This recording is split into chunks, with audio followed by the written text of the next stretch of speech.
Hello, everybody. I'm Martin Mrozowski.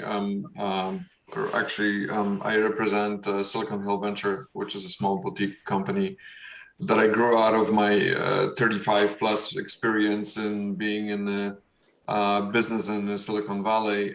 Currently, I'm an advisor to a life science diagnostic company that is building a very interesting product. But historically, I've done pretty much everything that one could do in the Valley. So deep tech to me, okay, well, what's the deep tech? That's the question that hopefully we'll find some answers today as we speak. But I will start with my own definition. The deep tech, whether it's Web 3.0, blockchain, AI, DFI, nobody knows. It's just basically a high barrier of entry. So it costs you a lot of money to actually replicate some kind of an IP that one develops. That's at least a simplified version of what it is that I think of it, but may not be exactly what the panel agrees with me. So let's start with the introduction to the panel. I will start with the Irene Aldridge, a great entrepreneurial and actually academic person, and I will let her to introduce herself and what it is that she's doing, and then we'll take another person, take a row, and then we'll move into the exploration of that deep tech, and then find out whether we can even touch it. Thank you so much. Can you hear me? Yes. Okay, great. Hi, my name is Irene Aldridge. It's a pleasure to be here. I'm so sorry I cannot be there in person. I will definitely try again in person if I'm invited again. But yes, so as I've mentioned, I do teach at Cornell, and I also teach at Cambridge University in the UK now. In both places, I teach courses on AI. I guess would be deep tech. And my background is I started as an electrical engineer, and from that, basically my first year undergrad, I was working as a software developer in New York City. I went to Cooper Union downtown, and then I moved into trading globalization. I started studying financial engineering. I got into a PhD in operations research. I took a year off from that. I went to do my MBA in Fontainebleau in France. It's a cool school called INSEAD. And then I came back and I switched into a PhD in finance. But throughout all of this, I was working in risk management, and then in equity research, and then in ETF research, and then foreign exchange trading, where we developed a bunch of high frequency trading strategies. And it was close to 15 years ago, and actually close to 20 years ago. Oops. And we got seated in New York City, and we ran a high frequency trading shop for a while. And then a client of ours came to us and asked us to buy our data, which we thought was great. And since 2014, we have not traded, but instead we've been selling data at a company called Able Markets. You can look it up on ablemarkets.com. We also have two new ventures. One is called ETF Pick, where essentially we reverse engineer ETFs that are notoriously obscure and opaque. And we help based on different risk parameters of individual ETFs that we identify. We help develop optimal portfolios for our clients. This is basically a seed stage company, but we have technology developed. And again, it's etfpick.com. And we have a new company also, Able Blocks, Block BLOX. So which is a blockchain. We explore different applications, including automated market making and things like that. So that's very interesting as well, and obviously very topical today. But yeah, so I'm delighted to be here, and thank you so much again, Marty, for inviting me, and I hope I can add value to the panel. Thank you. Well, thanks so much, Irene. Let me now introduce to another great person, Nasrin Mostafazadeh. I think that I'm actually close pronouncing your last name. If not, please correct me. I usually read the things phonetically, so but I think that I'm close since I'm good enough. Close enough. Okay. So yeah, Nasrin is a co-founder of Verneek, the company that is big data analytic company platform, and I will let her to actually describe all of her wonderful career, including becoming a the 30 under 30 Forbes list and all the other aspects of her incredible career. And then we'll move to Ken. Thank you so much, Arthur. Pleasure to be here. Am I loud enough? Do I need a microphone? You hear already, Arthur? Yeah. Okay, so no Say. microphone needed. So glad to be here. I'm Nasrin, and my background is AI through and through. I've been working in research and development of AI since like 17 years ago or so. My focus has been always on the cutting edge of the AI technology, starting with robotics, and then, you know, I've switched gears towards working on natural language processing and natural language understanding in general. So basically, my background has evolved from, you know, just doing research and then doing it more fundamentally and kind of like research labs, established ones, large tech ones, and then the AI startups. So I've worked at like all different kinds of companies ranging from Google, Microsoft, and then some other, you know, deep tech AI startups such as Benevolent AI. And now I'm co-founder of Verneek. It's our deep tech AI firm. We're in Flatiron, just a couple blocks from here in the city. And our mission is to enable anyone to make data-informed decisions for faster and better decision-making, be for their own personal sake or for their businesses, without having any technical background whatsoever. So basically what we are doing is that we are innovating in the human-machine interfaces area, where we want to put really, truly intuitive interfaces of the modalities of interaction on top of any data. Doesn't matter what shape or form it takes. So we want to have interoperability basically across different kinds of data sources. So what that means in terms of our research and development efforts, it means that we are working on the cutting edge of AI research itself, because what we are basically trying to pull together is a domain general, truly domain agnostic AI platform. So we have true scientific and engineering challenges to overcome in terms of how on earth would we even build such a domain general AI technology, because even in the academic sense, in the research sense, we don't really have a recipe for it. So it's something that requires fundamental research and development.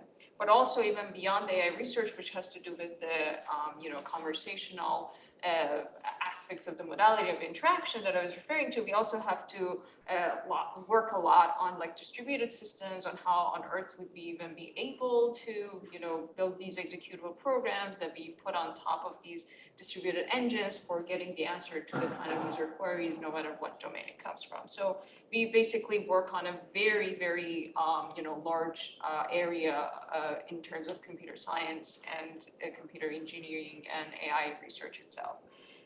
Yeah, that's pretty much it.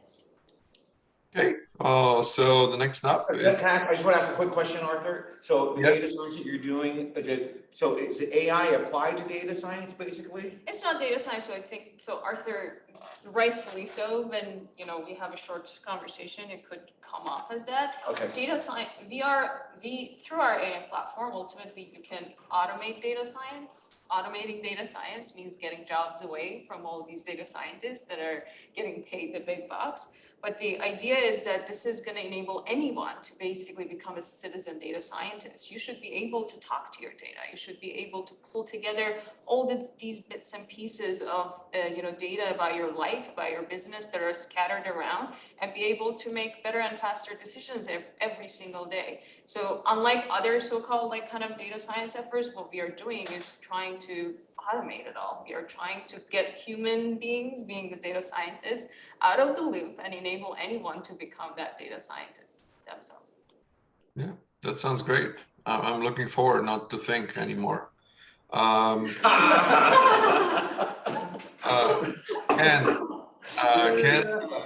hello, Zockoll, CEO of Source. So, you know, my background is I've spent my career in the financial sector focused on content. So in effect, I've been doing data science before it was called data science.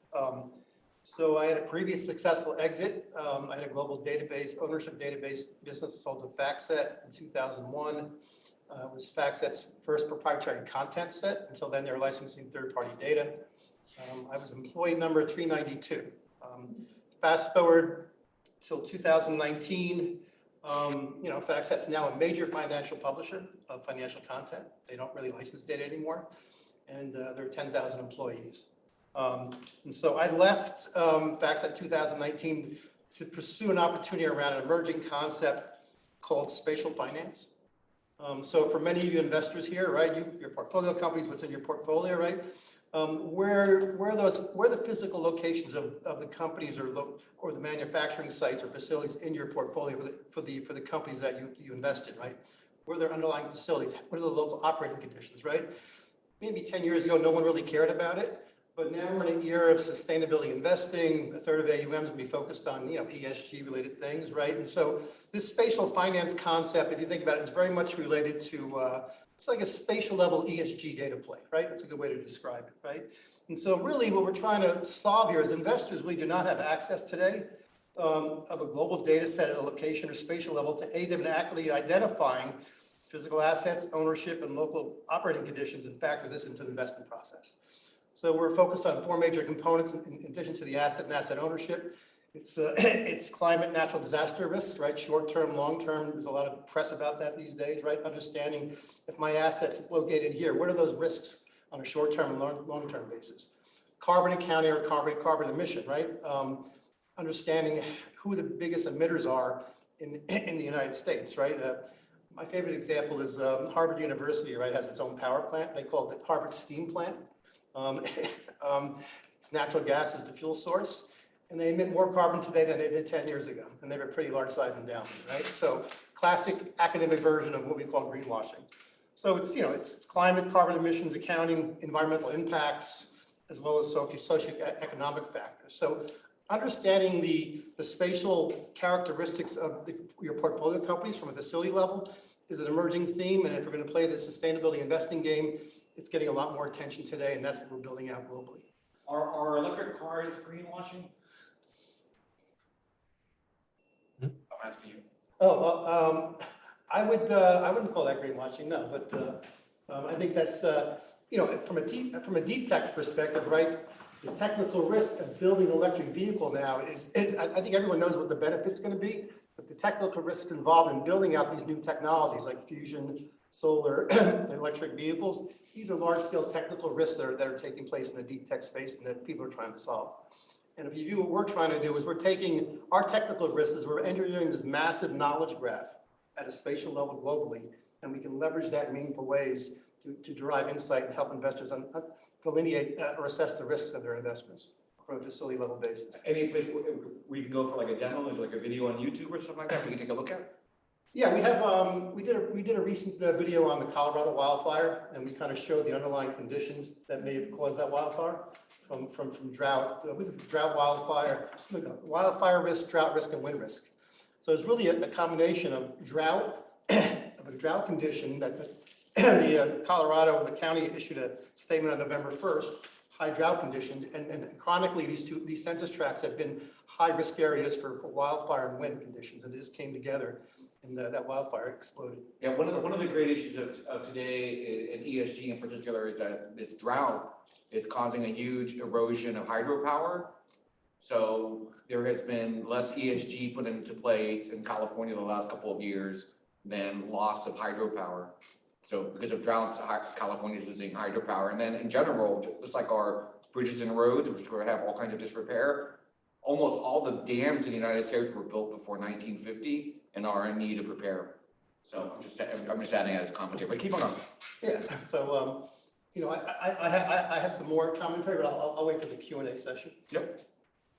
Hey, so let me start with a first question to Irene. So I'm trying to the whole purpose, I would say, of our conversation is to figure it out. Where the deep tech is and what is the actual application. So I just wanted to find out from your point of view, Irene, is it a special technology or is it a barrier of entry? How would you define the deep tech? Sure. So I think, and we actually have a book that came out earlier this year. It's called Big Data Science in Finance. And from our perspective, it's a lot of math. Ours is my co-author, Marco Villanueva of NYC and I. And it's basically mathematical models that are, many of them are established, but it's a very different application that we're experiencing today, which is enabled by technology. So for example, in the 1980s, when neural networks, which is one of the components of kind of deep tech, was invented, and neural networks are basically automated control theory, which has been around since at least Second World War. But in the 1980s, the optimal number of kind of stages in your deep tech was considered to be 3. Okay, now the reason it was considered to be 3 is because computers were just not powerful enough to process anything bigger than that. And so to actually run a model in reasonable time at a reasonable cost, you just couldn't do it with the technology that we had back then, with the cost of the technology and the energy consumed, et cetera. So today, the technology is so much less expensive. It's so much more accessible.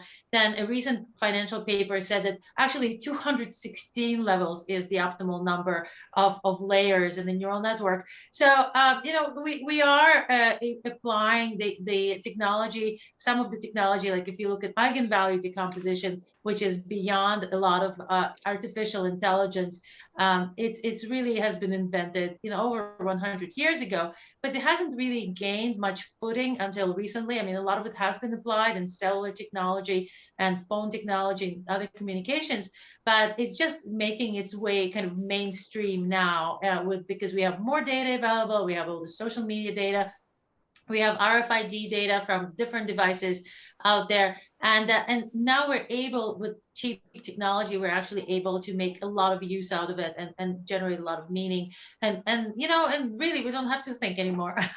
So I think it's you can let data drive your decisions. And I mean, the classic example is self-driving cars, right? So, there are always reports of people falling asleep behind Tesla wheel and surviving the drive. So it's really that's where we're getting. So and similarly, but there are other advantages to that besides like just not doing the job that you're supposed to do. So for example, if you're a researcher, right, in traditional research, a principal job of a researcher is to create a hypothesis. So hypothesis is a question that has a binary answer. It's either yes or no. So in classical research, a researcher creates this question, and then this researcher tortures the data until he can find a definitive yes or no, or maybe, whatever. But the bottom line is the outcome of that research is just as good as the question that the researcher poses. With the new AI technology, and what we have is we don't need these questions anymore. So we still need the researchers to interpret what the data is telling us, but we don't really need to pose the questions. We can actually listen to what the data is telling us, what the most important factors are. And that opens a whole new realm of possibilities, because depending on the researcher's background, his or her questions will be limited by his or her experiences, by his or her perspective on the world, et cetera. So with this AI, we're kind of creating unbiased questions and unbiased answers that a lot more interesting and a lot more kind of involved even. So I hope that makes sense. Yeah, it does, of course, because there's so many angles to look at the issue. I'd say I would say that, yeah, I never fall asleep in Tesla, but yeah, it did drive the automatic pilot did drive me into almost to the tree. So you've got to be careful there. But going back to the startup scene, I wanted to talk with Nasrin and kind of get a feel for this deep tech and the startups. So the deep tech to me, it means like making things complicated with a big barrier of entry, so to speak. How is the startup world? How you look at it?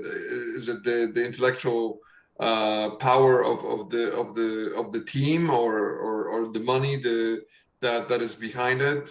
How is the startup works in the deep tech?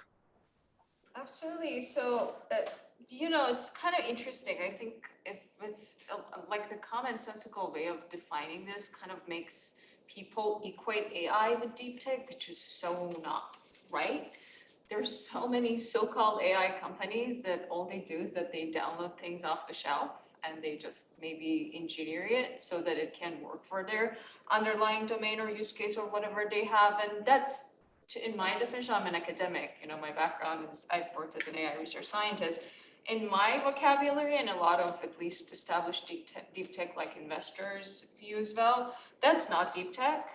If you are not really pushing the boundaries of what it is that is established in terms of the research and development as the state of the art, you're not doing deep tech. And there's nothing right or wrong about that. It's just about, you know, setting the talking points straight as to what we mean even sitting on this panel talking about deep tech. So in the startup world, I would say that, as I mentioned, if you are truly overcoming a series of scientific and engineering challenges in order to make a series of technology work outside of a lab setting, you are basically pushing the boundaries of technology towards it getting deeper and hopefully to a successful commercialization of it. Unfortunately, AI has gotten kind of intertwined with way too much hype. So throughout my career, if like whatever, back in 2015 or so, we didn't even have like a facial recognition that even worked to a tiny degree, right? Like I actually started getting into natural language processing because I wanted a tool that would automate translation from Persian to English. And I just literally Googled it and I was like, oh my God, this is a line of research that people have no idea how to tackle and I want to work on it. And from that time to now, we were just in the fintech panel, we were talking about, oh, don't speak in Spanish and speak in English because we don't have live translation. But like a couple of years ago, like at the end of the day, Skype could roll out a live, translation feature where like the other side, you can just sit and someone would talk out loud in their own native language and it could be live translated to you by a machine translation automated system.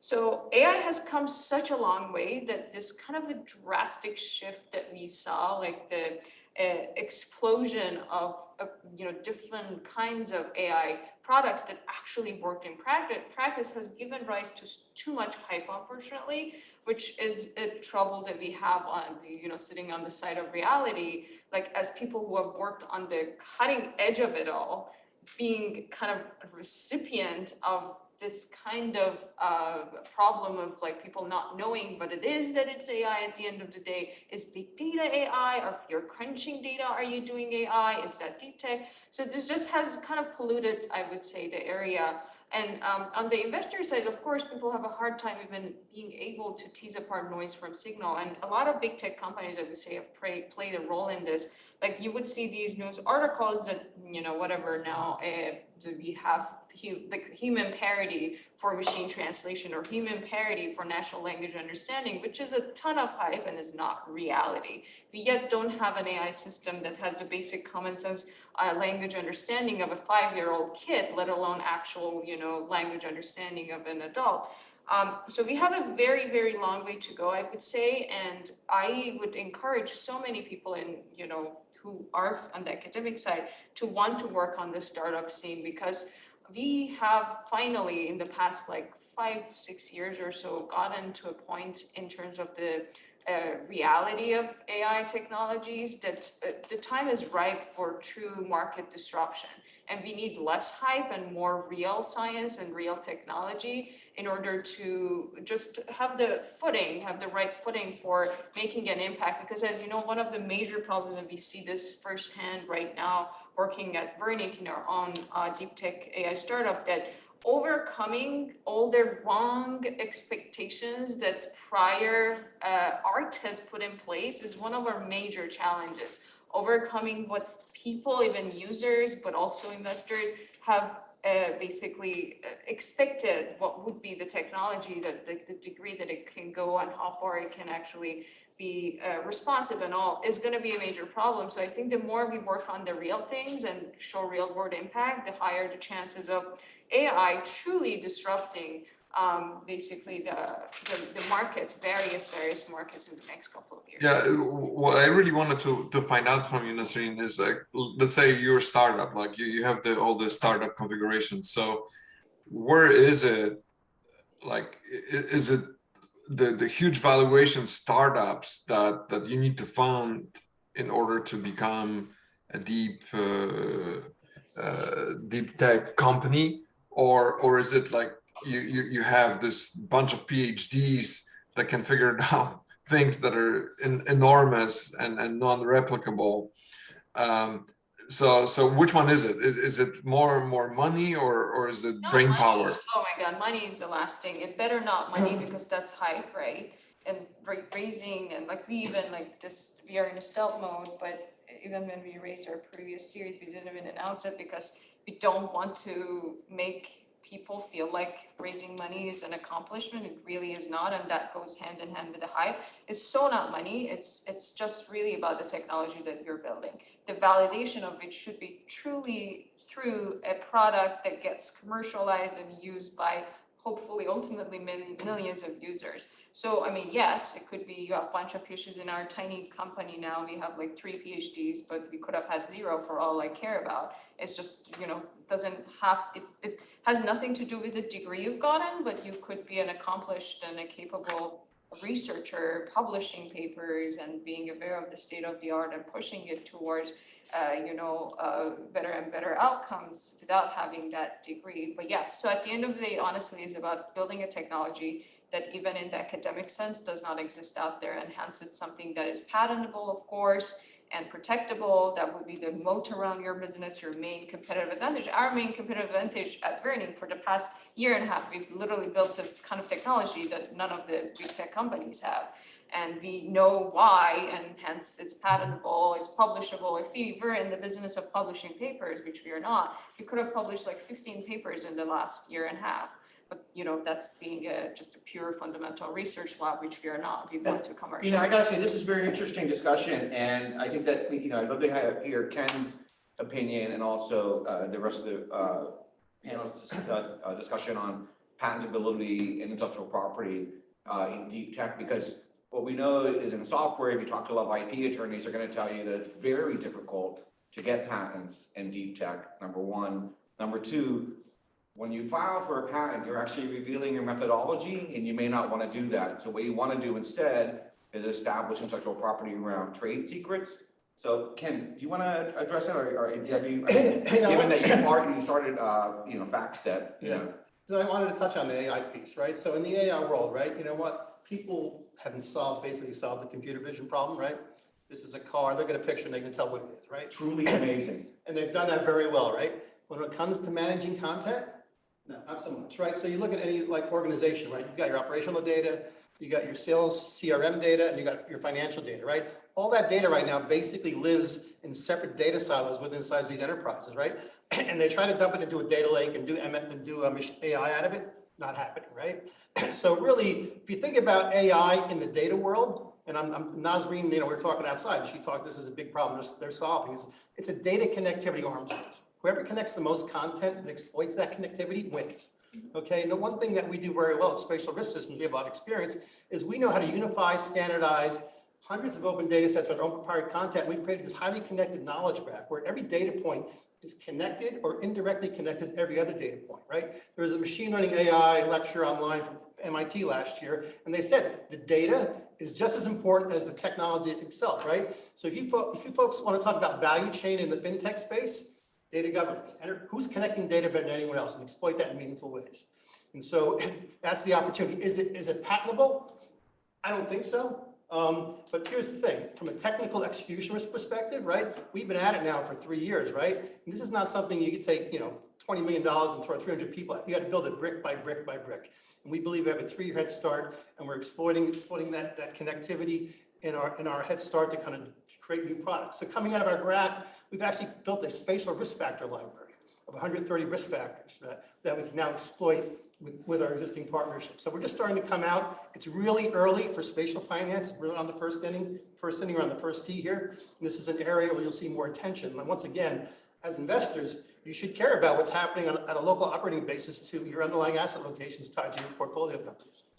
Yeah, I want to actually ask you, Ken, about your experience and let's say viability for the investment of this technology, especially in EV and the decarbonization and all of the green technologies that are out there. I mean, what does that have to do with like in your opinion, from the point of view of investment, and also correlating that into the deep tech? Yeah, so look, most of the data that's out there to help understand this spatial risk problem is out there. They're all in open data sets, right? Country by country basis, right? The problem is those data sets all have different schemas. They don't talk to each other very well, right? So in essence, you want to create a connected data network where data conversations can finally take place amongst all these open data sets, and that's what we're building. That's a big key piece of the puzzle that's largely ignored. When people talk about AI, it's, they don't understand the data is just as important as the algorithms themselves, and it's largely ignored. And from a value chain proposition, it's really, from what I've seen, it's been largely ignored by the investor community as well. There are a number of data governance software plays out there, but connecting data, if you want to play the AI game, connect and standardize your data. If you don't do it well, you're never going to get the results you want. Sounds good. Well, I guess that there's some abstraction in what both people are doing here, with me at least, because you always have to think when you're doing a venture, do something very specific first and then generalize. But it's interesting. So, Irene? Mute. Yes, I completely agree with everything that's been said so far, and I think connecting the data is a very important piece of the problem. And in our company, we deal with terabytes of data basically every minute, because we get data from several different markets, and it all has to be gelled together. So it's a very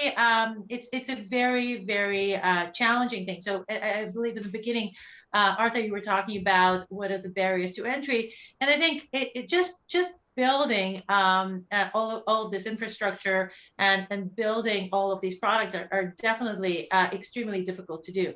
Now, going back to the IP, I also agree with you on the fact that in finance, at least, it's extremely difficult to patent anything, because once you file a patent, it's very hard to find somebody who's using your IP that's now publicly available, because all the hedge funds are very private. And second, it's impossible to enforce it, right? So we definitely go only the trade secret route, and we absolutely do not release any patented information, because it's been and we know some horror stories really of people who patented their work that they spent 20 years developing, and it all was just poof, their whole business was destroyed. So I think trade secrets are extremely powerful and they're important. But even so, with artificial intelligence, people are able, if you give them the input data and the output data, they're given enough investment in this, they can reverse engineer your data. We've had a case just recently, which again, we did not prosecute, of course, but one of our clients who was buying our data, it was actually partially reverse engineered our data set and started reselling it to their competitor for $500,000 a year. Okay, so, and we found this out because it was a complicated process, but we found it, and they were selling it through an intermediary, like very well established intermediary, and so cases like this happen, and it's even more difficult with AI to track these things. So I think the next challenge would be, how do you tag data, like the ownership of data? Maybe we should create NFTs out of our data. Actually, now that I'm talking about this, so there's a lot of opportunity, and we're exploring all of these different avenues. But I think it's a very promising industry. I think there's a huge amount of potential. And definitely that's where the innovation is taking place. And there's so many aspects of it that are not yet developed, even though everything boils down to the old, good old models.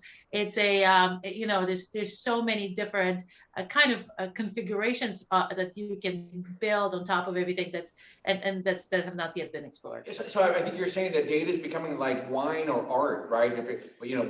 What's the provenance of the data? Who issued it? I think it's important. Yeah, I think it's important. I mean, this is our personal story, right? So we it's part of our Able Markets business.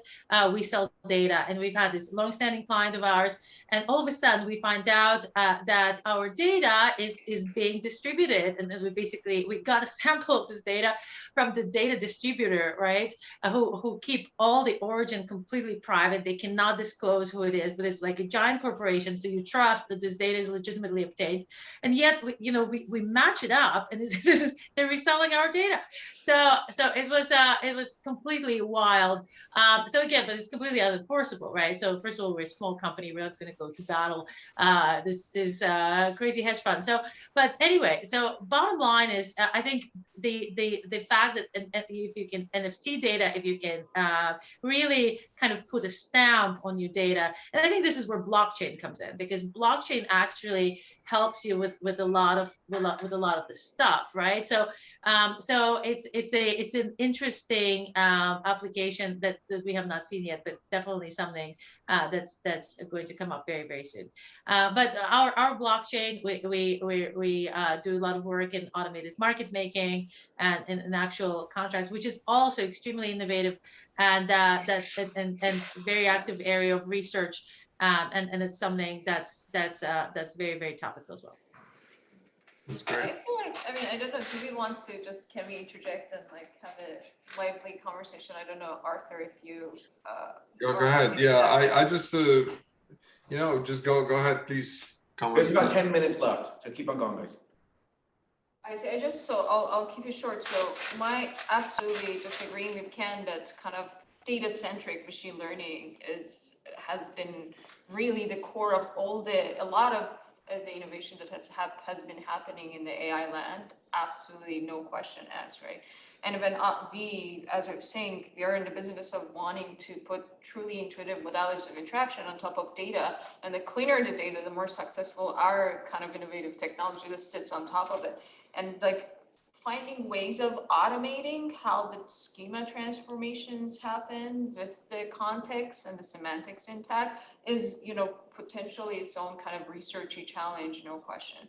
But just very quickly commenting on the protection side, again, I'm all about less hype, more substance, anywhere, everywhere. So I've never known that to be a successful business strategy. Oh my God, it drives me crazy.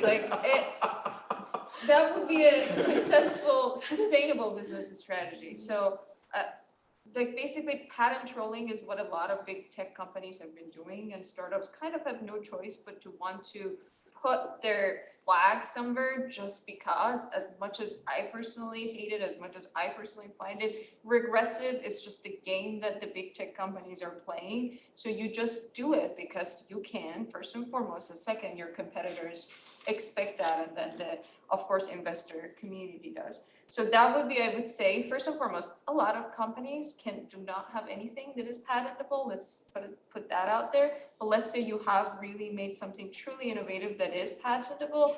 To me, the only reason you do it is that it's unfortunately the status quo because other big tech companies are doing so. Yeah. Let's keep it going, Arthur. Yeah, I just with the patents, I too do agree. I think that there's a lot of patent trolling, and yeah, it's kind of regrettably reversing us in some form or other. But I do have like with the hardware and software combination, I think that's a different story, but we're not there.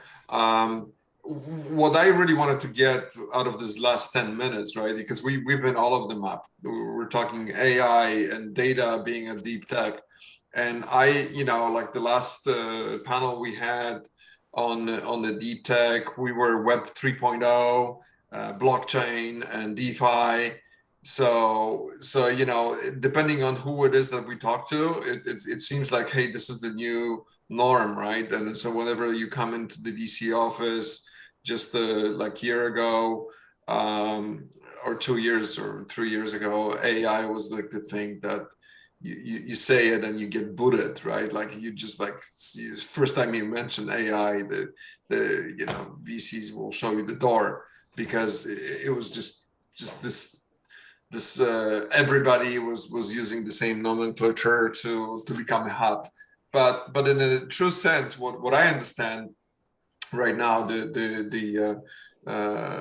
deep tech is it's a complexity of the task at hand, and it could be pretty much anything, but the data being a fuel nowadays of everything is the most important element of it. But being there, not having a clear definition, I still wanted to ask you, Nasrin,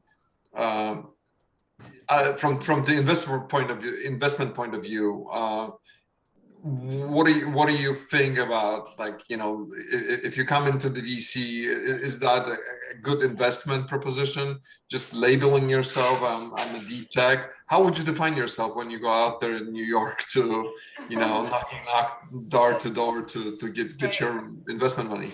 So there were two questions, right? So to answer your first question as to whether or not it's a viable investment, let's say to start off, it's a true deep technology like startup that being established.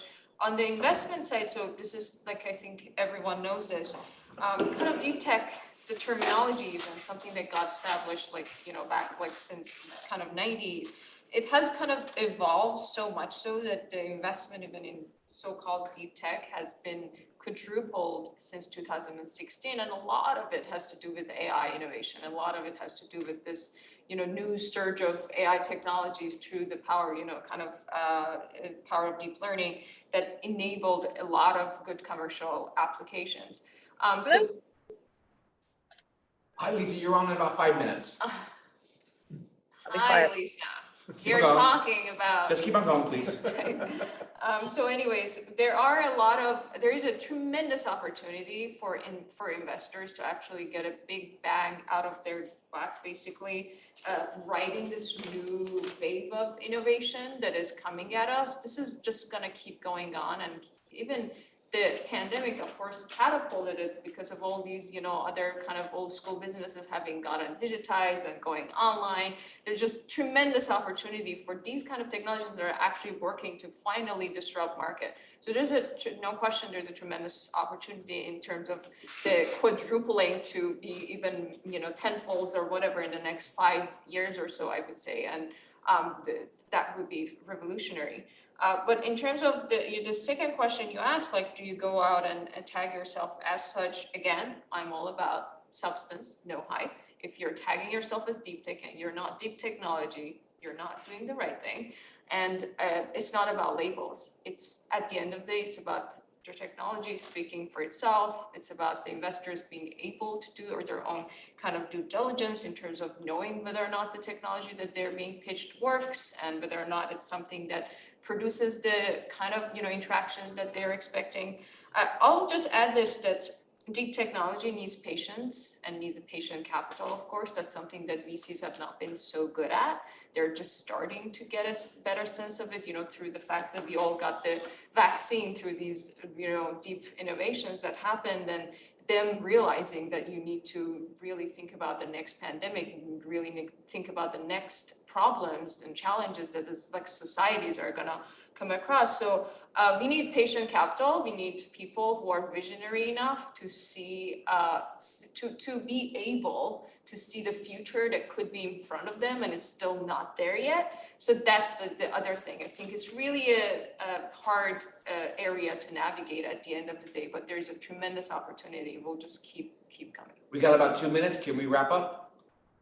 Yeah, Ken, actually, I wanted to ask you, what's the level of investment in any of your analytical ideas, and then what do you see in the future? Yeah, so look, like I said, this whole spatial knowledge graph, and some people call it data fabric, to measure real world impacts globally, right? So it's just starting. So, in 3 years, it could be another core reference data set in the financial sector, right? Next to pricing fundamentals, right? There's an opportunity there. And so, we see there's a big serviceable addressable market. Anyone who's analyzing a portfolio, right, can now have an opportunity to delineate their portfolio risk at a spatial level. That's really doesn't exist right now, and it's not transparent, right?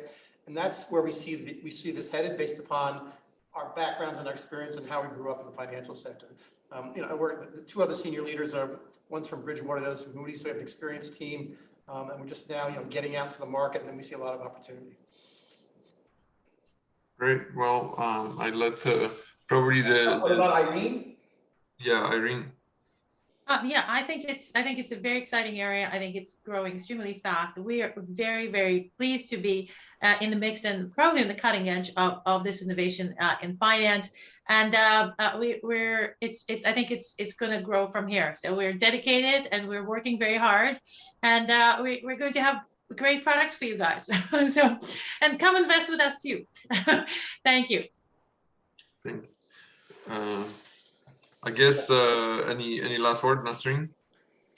Sure. I kind of feel like because this definition kept coming up, I feel like, well, at the end of the day, it's one of those things that doesn't really have a definition. But if I want to give maybe one rule of thumb to investors to want to know what it is that may or may not constitute deep technology, in at least AI, I would say if Google's of the world, Google, Microsoft, like whatever, Meta, you want to call it, if they have the technology as is, as it's being pitched to you, as it's being offered, it's probably not deep tech.